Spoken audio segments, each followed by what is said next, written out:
Santapan Harian. Hari ini kita akan membaca Hakim-Hakim pasal yang ketiga, ayat pertama hingga ayatnya yang ke-6. Namun sebelumnya, mari kita berdoa. Bapa Surgawi, berikan kami pengertian yang benar dan iman yang teguh melalui firman-Mu hari ini.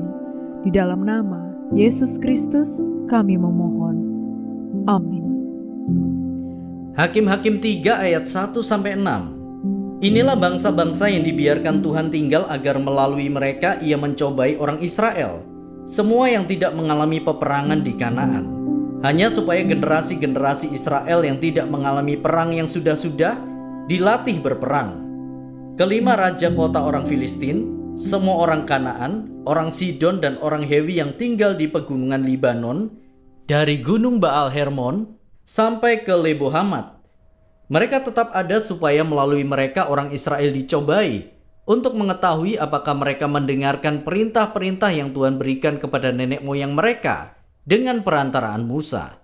Demikianlah orang Israel tinggal di antara orang Kanaan, orang Het, orang Amori, orang Feris, orang Hewi dan orang Yebus.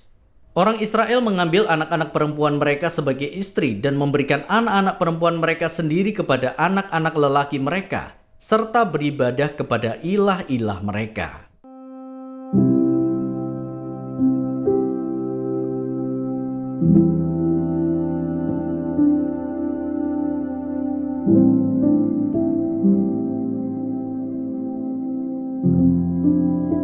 Sahabat Scripture Union Indonesia, dosa membawa konsekuensi negatif yang harus kita tanggung.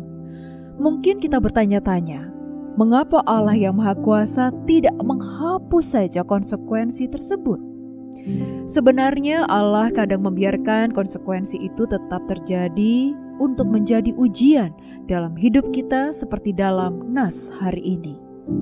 Sebelumnya kita sudah melihat bagaimana masing-masing suku tidak menghalau semua orang Kanaan seperti yang Allah perintahkan. Nas hari ini dimulai dengan pernyataan. Inilah bangsa-bangsa yang dibiarkan Tuhan tinggal agar melalui mereka ia mencobai orang Israel. Dua kali dikatakan bahwa Allah mencobai pada ayat pertama dan orang Israel dicobai pada ayat keempat.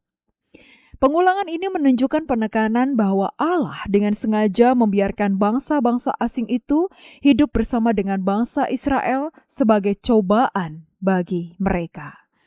Cobaan pertama bertujuan untuk melatih generasi yang belum pernah mengalami peperangan di Kanaan untuk berperang, yakni untuk menumbuhkan keberanian dan kekuatan dalam menjalankan perintahnya.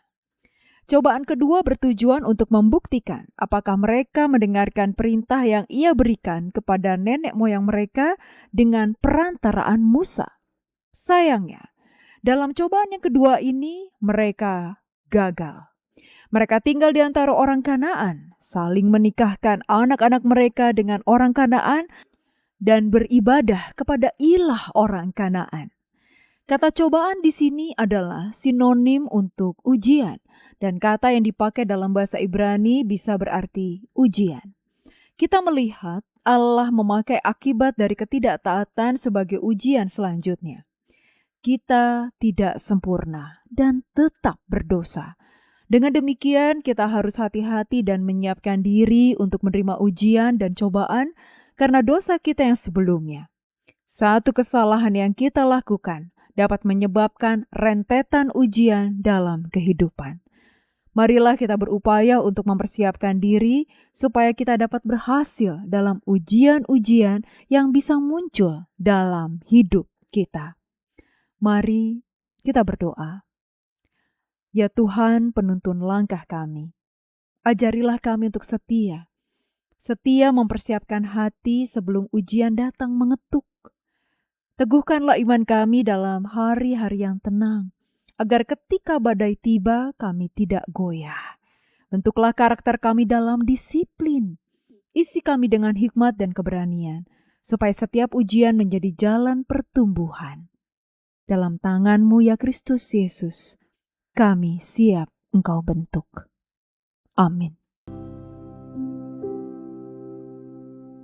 Kiranya firman Tuhan yang Anda dengarkan menjadi berkat, hingga Anda memiliki kehidupan rohani yang segar, kuat, dan sigap. Jika Anda menginginkan buku santapan harian, silakan kirimkan nama, alamat lengkap, dan kode pos beserta nama radio yang Anda dengarkan ke nomor 0811 9910 377. Tuhan Yesus memberkati.